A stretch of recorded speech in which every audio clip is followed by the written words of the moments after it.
Walaupun rekor ini. gitu kan katanya kalau kita lihat pertandingannya Mas, ini kan ketat ya. Iya. Kalau nggak salah gol Leo Lelis tuh menit 80 sekian baru 78. Iya. baru bisa mencetak gol. Iya.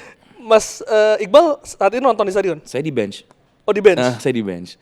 Jadi ya apa namanya, kita ngeliat momen. Padahal sebenarnya Riau babak pertama cukup mendominasi juga. Tapi babak kedua Persijap kita mulai nemuin inilah, mulai nemuin feel of the game, ya kan. Sampai akhirnya ya Lelis itu sebenarnya dia semua sih. Dia interception, dia follow through. Ternyata bola tiba-tiba ada clearance dari back lawan yang akhirnya pas di kaki dia. Jadi itu semuanya Leo satu gerakan. Leo tuh padahal pemain Center back ya. Dia habis intercept, dia passing ke depan, dia follow through tuh. Jadi dia overlap. Oh padahal itu beresiko ya Mas ya? Iya. Beresiko itu.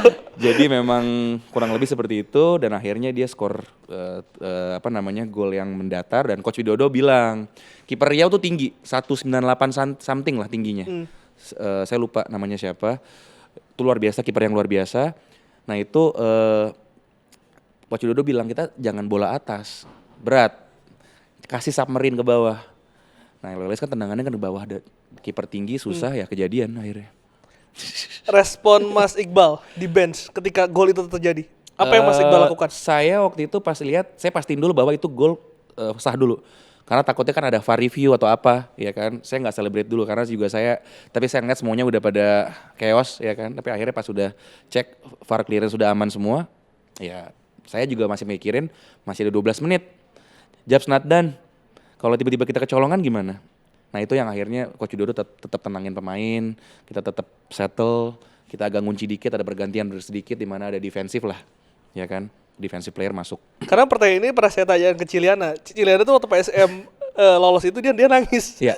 Dia nangis. Berarti Mas Iqbal tuh lebih calm down, lebih berhati-hati mungkin Mas ya merespon itu. Karena belum selesai Mas, dan 1-0. Apapun bisa kejadian di sepak bola kan.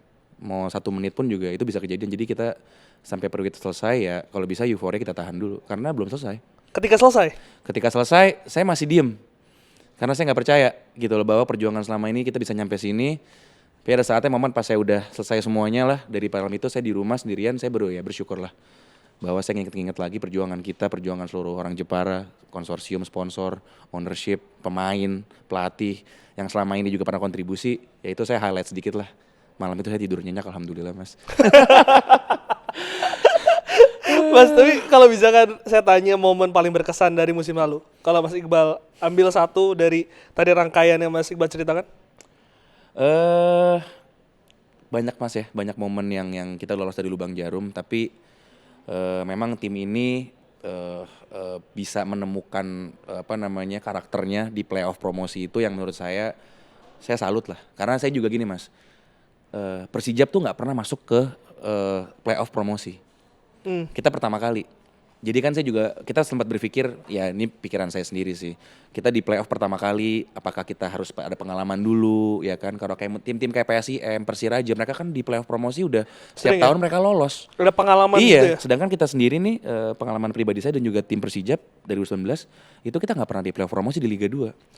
Jadi penasaran, dari 5 tahun di Liga 2 itu, Iya. Kenapa Mas? Apa yang terjadi? Harus nunggu 5 tahun?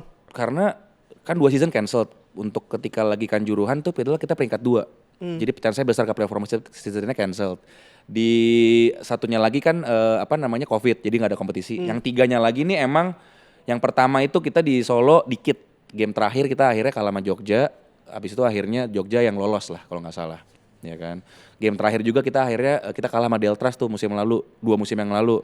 Kita akhirnya nggak lolos ke playoff promosi. Jadi tipis-tipis tapi kalau kita menang tuh sebenarnya kita bisa lolos. Oh, jadi borderline lah, di ujung tuh kita masih ada kesempatan.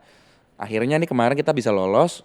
Saya berpikir oke, apakah ini fase juga yang harus dilewatin, tim di playoff promosi seperti apa, mentalnya seperti apa. Dan ya saya amazed sama tim dan tim pelatih, mereka di playoff promosi walaupun awalnya mau sempet seret, nggak bisa golin, nggak ada menang, sejak PSKC itu poin kedulang terus.